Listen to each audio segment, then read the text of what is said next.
Hello students, ये question belong करता है केमिकल इक्विलिब्रियम और थोड़ा सा थर्मोडायनेमिक का भी पार्ट यहाँ पे इन्वॉल्व है। One of the toughest question of JEE Main 2026 session 1। देखते हैं यहाँ पे क्या करना है। डिसोसिएशन ऑफ अ गैस दिया है, A to take place according to the following reaction.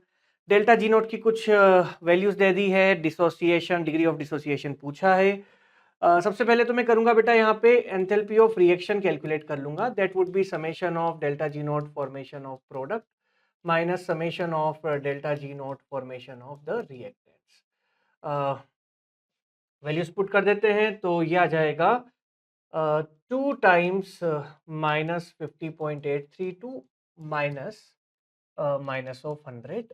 इसको कैलकुलेट करेंगे तो ये इक्वल आ जाएगा 1.664 माइनस किलो जूल या -1664 जूल पर mole. Delta G nought calculate कर लिया है। Now the part is reaction एक बार लिखते हैं। A two gas converting to A gas. Assume करते हैं बेटा इनिशियल टी टाइम पे pressure was P nought, at equilibrium pressure हो जाएगा पी नोट इंटू 1 - अल्फा और ए का प्रेशर हो जाएगा 2 इंटू पी नोट अल्फा। भाई यही तो हमारा अल्फा ही तो हमें कैलकुलेट करना है। केपी का एक्सप्रेशन क्या होगा? केपी हो जाएगा 2 पी नोट अल्फा का whole square divide by P naught into 1 - alpha. ये हो जाएगा 4 P naught alpha square by 1 - alpha. अब मुझे केपी फाइंड करना है और पी नोट फाइंड करना है। What are the values given to मी?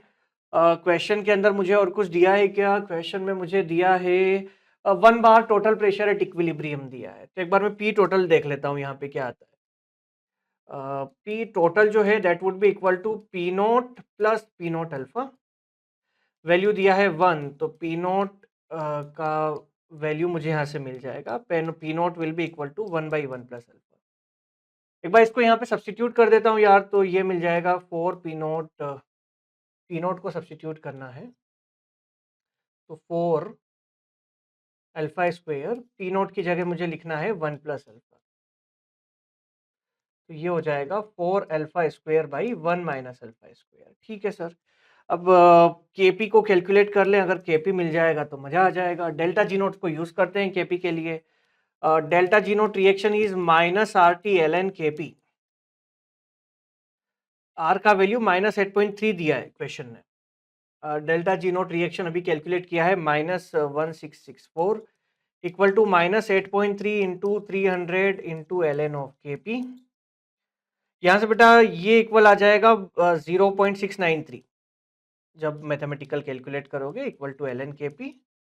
इसको मैं लिख दूंगा ln2 equal to ln of Kp और यहाँ से केपी का जो वैल्यू होगा that would be equal to 2। इस केपी के वैल्यू को यहाँ पे सब्सटीट्यूट कर देते हैं तो ये हो जाएगा 2 equal to 4 alpha square by 1 minus alpha square. 2 से 2 कैंसिल किया। इक्वल आ गया बेटा 2 alpha square equal to 1 minus alpha square. 3 alpha square equal to 1 alpha square equal to 1/3, यानी कि अल्फा का जो वैल्यू आ गया वो आया है 1/√3। 1/√3 को फर्दर में यहाँ पे लिख देता हूँ 1/3 का पावर 1/2। इसको लिख दूंगा 0.3333 का पावर 1/3। इसको लिख देंगे 33.33 इंटू 10 टू द पावर -2 का power 1/3। And now this is comparable with the given form in the question. तो जब मैं इससे कंपेयर करूंगा तो x का वैल्यू जो होगा वो आ जाएगा 33.33। नियरेस्ट इंटीजर में बेटा आंसर दे देंगे, आप फाइनल आंसर दे देंगे, नियरेस्ट इंटीजर हो जाएगा 30। थोड़ा सा लेंदी क्वेश्चन था जेई मेन के रेस्पेक्ट में। तो मतलब एडवांस में पूछे जाते हैं यार ऐसे क्वेश्चन इतने लेंदी वाले। तो मेंस के हिसाब से तो लेंदी लगा मुझे, टफ क्वेश्चन लगा। 33 will be the correct answer here.